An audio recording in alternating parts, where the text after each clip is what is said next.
Council को join करके मैं बसद एहतराम अर्ज करना चाहता हूं कि आपने प्ली ये ली है कि चूंकि SIC ने इंतखाब नहीं लड़ा तो आज़ाद उम्मीदवारान ने खुदकुशी कर ली।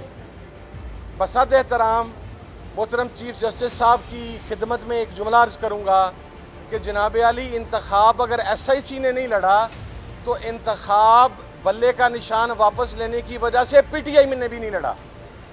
अगर आज़ाद उम्मीदवारान PTI में शमूलियत इख्तियार कर लेते तो फिर आपने ये पॉइंट रेज करना था कि चूँकि PTI ने इंतखाब नहीं लड़ा, जैसे सुन्नी इत्तेहाद कौंसिल ने इंतखाब नहीं लड़ा, तो ये खुदकुशी आप दोनों सूरतों में हमसे करवाना चाह रहे थे। उसके बाद मैं एक और बात वाज़ह कर दूं कि जिस वक़्त ये तमाम मामलात हो रहे थे, मुझे उम्मीद है कि आज हमें चांस दिया जाएगा और हम बतलाएंगे कि हमारे कौन से फंडामेंटल राइट्स जो हैं उनको इग्नोर किया गया, हमारे बेसिक ह्यूमन राइट्स को इग्नोर किया गया, हमारे उम्मीदवारान के कागजात नामजदगी छीने गए, हमारे तजवीज़ और तायीद कुनिंदगान को RO के ऑफिस में दाखिल नहीं होने दिया गया।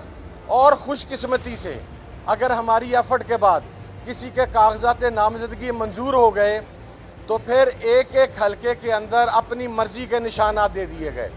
जनाबे वाला आपने फरमाया कि आज़ाद उम्मीदवार बल्ले का निशान ले लेते।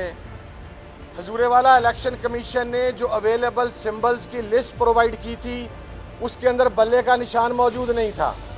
अब आप ये पूछेंगे इलेक्शन कमीशन से कि वो बल्ले का निशान क्यों मौजूद नहीं था।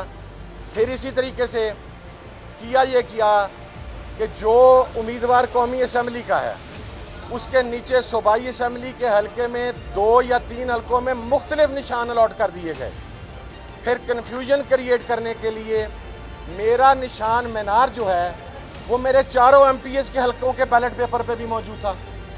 फिर मेरे चारों हलकों के MPs के बैलेट पेपर के ऊपर मेरा निशान होने के साथ साथ उन चारों के निशान कौमी में मेरे बैलेट पेपर पर मौजूद थे। तो it was a total mala fide intention कि इलेक्शन को हमसे चुराया जाए, लेकिन कौम ने ढूंढ कर वोट इमरान खान के हमायत याफ्ता उम्मीदवारान को देकर उन्हें कामयाब करवाया। हमारा मैंडेट चोरी किया गया। हमने उसके ऊपर रिज़र्व सीट्स जो लिस्ट जमा करवाई गई, पंजाब के अंदर हमारी रिज़र्व सीट की लिस्ट जमा ही नहीं की गई, उसके अंदर अपील की गई इलेक्शन कमीशन ऑफ पाकिस्तान के अंदर। इलेक्शन कमीशन ने उस अपील को एंटरटेन ही नहीं किया।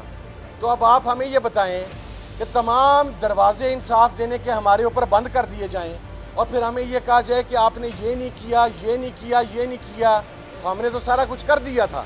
तो मैं आज यहाँ पर बेसिकली इसलिए आया हूँ, कमल बहन भी आ गई हैं, कि हमारा केस मेरिट के ऊपर है और यह बात भी क्लैरिफाई है कि अगर 72 आवर्स, देखिए मैं आपको एक और टेक्निकल बात बताता हूँ, कोई भी रुकने पार्लियामेंट अगर इंडिपेंडेंट जीतता है तो वो पूरे टेन्योर में किसी भी टाइम पे कोई पार्टी ज्वाइन कर सकता है। लेकिन जो फर्स्ट 72 आवर्स में ज्वाइन करने की शर्त है वो इस वजह से है कि जो उम्मीदवार 72 आवर्स में ज्वाइनिंग देगा उसका वोट रिजर्व सीटों के लिए कंसिडर किया जाएगा। जो आफ्टर 72 आवर्स ज्वाइनिंग देगा उसकी ज्वाइनिंग तो हो जाएगी पार्टी की, लेकिन वो उसका वोट रिजर्व सीटों के लिए कंसिडर नहीं किया जाएगा।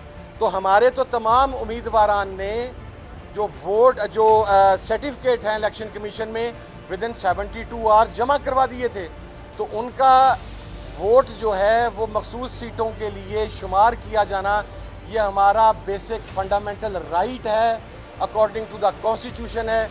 इसलिए हम ये डिमांड करते हैं कि ये रिज़र्व सीट्स और ये मिनॉरिटी की सीट्स ये हमारा हक है। और एक और बात आखिरी अर्ज कर दूँ, बाप पार्टी के 3 उम्मीदवार 2018 में जीतते हैं KPK से। बाप पार्टी के नहीं जीते, इंडिपेंडेंट कैंडिडेट्स जीतते हैं। बाप पार्टी की कोई रिजर्व लिस्ट KPK की सूबाई असम्बली के लिए नहीं जमा करवाई गई, ना अक़लियतों के लिए ना ख़वातीन के लिए। वो जीतने के बाद ये कहते हैं इलेक्शन कमीशन से कि जनाबे वाला हम बाप पार्टी ज्वाइन करना चाहते हैं। चूँकि पार्टी बाप है उसके लिए इलेक्शन कमीशन कहता आए 100 बिस्मिल्लाह, रूल्स रेगुलेशंस आइन की रूह हर चीज़ गए बाढ़ में। उसके लिए उन आज़ाद इंडिपेंडेंट कैंडिडेट्स को अलाउ किया जाता है कि आप अपनी रिज़र्व सीट की लिस्ट जमा करवाएं। वक्त गुजरने के बाद रीशेड्यूल करके वो लिस्ट जमा करवाते हैं। जब वो लिस्ट जमा करवाते हैं तो 3 सीटों के अगेंस्ट उन्हें एक खवातीन की मखसूस रिज़र्व सीट 2018 के इंतखाबात में KPK में अलॉट की जाती है। इसी तरीके से पंजाब के अंदर पाकिस्तान तहरीक-ए-इंसाफ सूबाई असम्बली के अंदर अपनी माइनॉरिटीज़ की लिस्ट जमा करवाना भूल गई 2018 में। वो केस गया डिवीज़न बेंच के पास।